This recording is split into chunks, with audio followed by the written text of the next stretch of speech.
qual a diferença entre os testes qualitativos, quantitativos e semi-quantitativos? Gente, eu vou explicar isso para vocês sem muita delonga e sem muitos cortes, tá? A edição do vídeo vai ser bem orgânica, porque é mais para passar esse conteúdo para vocês. Espero que vocês entendam, curtam e engajem, tá? Bom, primeira coisa, eu tenho um teste aqui, que é um teste de beta-HCG, tá? O hormônio da gonadotrofina coriônica, que é o teste de gravidez. Então, o teste de gravidez, ele pode ser qualitativo ou quantitativo. Vamos explicar isso primeiro para vocês por partes. O teste qualitativo me dá a qualidade de ter ou não ter, de reagir ou não reagir, positivo, negativo, tá? O mais comum é reagente ou não reagente. Então, o que acontece? Quando eu coloco a amostra do paciente, esse aqui é um teste que nós fazemos em soroplasma, eu coloco a fita na amostra do paciente, essa amostra vai interagir com os reagentes que tem aqui na fita, né? E se tiver, nesse caso aqui, desse teste que eu estou usando, pelo menos 25 unidades por mililitro desse hormônio, do beta-HCG, do HCG, o que vai acontecer? Vai ocorrer a reação e vai marcar na fitinha, dando pra gente a positividade. Então, vai reagir, eu vou conseguir ver que teve reação, então é um teste positivo.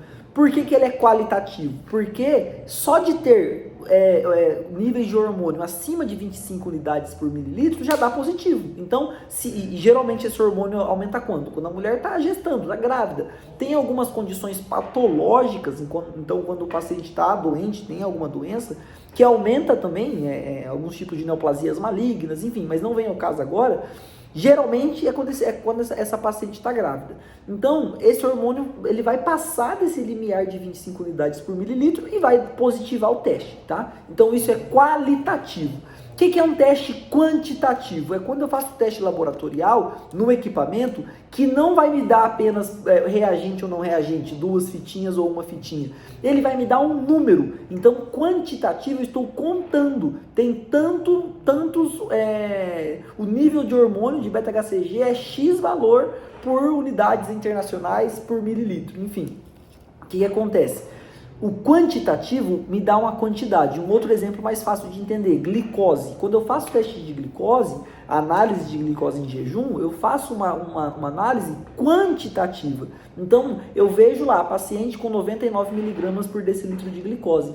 E o que isso quer dizer? Que esse paciente tem aquilo de glicose no sangue. Então, aquele é o valor em miligramas por decilitro. É uma quantidade, tá?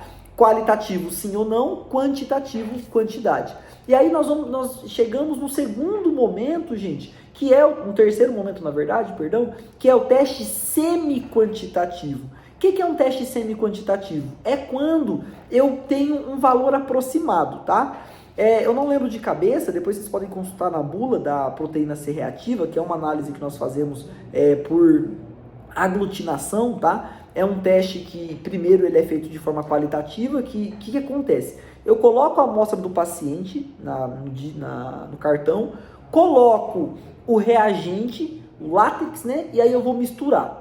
Se aglutinar, se eu conseguir ver ali uns gruminhos nesse poço, o que está acontecendo ali? Está tendo reação. Então, quer dizer, vamos supor que seja pelo menos 4 miligramas por decilitro de proteína C reativa. Então, passou desse valor, vai reagir e vai positivar para mim aqui no cartão. Aí eu vou ver, então PCR positiva. Proteína C reativa está em níveis pelo menos superiores a 3, 4 miligramas por decilitro, por exemplo, que eu estou usando aqui para vocês. Como que eu transformo isso num teste semi-quantitativo? É quando eu pego pego essa amostra do paciente e eu vou diluir ela, 1 para 2, 1 para 4, 1 para 6, 1 para 8, 1 para 16, 1 para 32.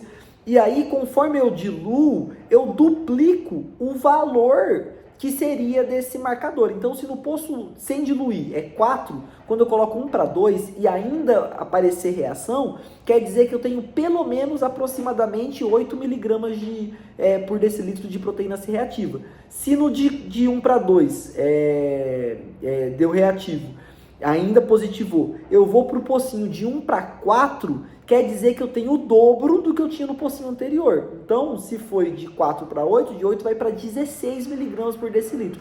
Vocês concordam comigo que isso é quantitativo, mas não é exato? Porque eu estou fazendo por proporção, por diluição. Então, eu sei mais ou menos até quando vai dar positivo. Se lá na diluição 1 para 16 parou de positivar, só positivou na 1 para 8, quer dizer que eu tenho uma quantidade aproximada nesse 1 para 8, que é menos que 1 para 16, deu para entender? Porque a aglutinação não deu em todos os pocinhos. Então, por que é semi-quantitativo? Porque eu não tenho um número exato, vai ser um número aproximado de um intervalo, tá bom? Então esse é um tipo de teste semi-quantitativo. Me responde aí se você entendeu, se ficou claro, espero que sim, e espero ter ajudado, tá bom? Um abraço e tchau, tchau.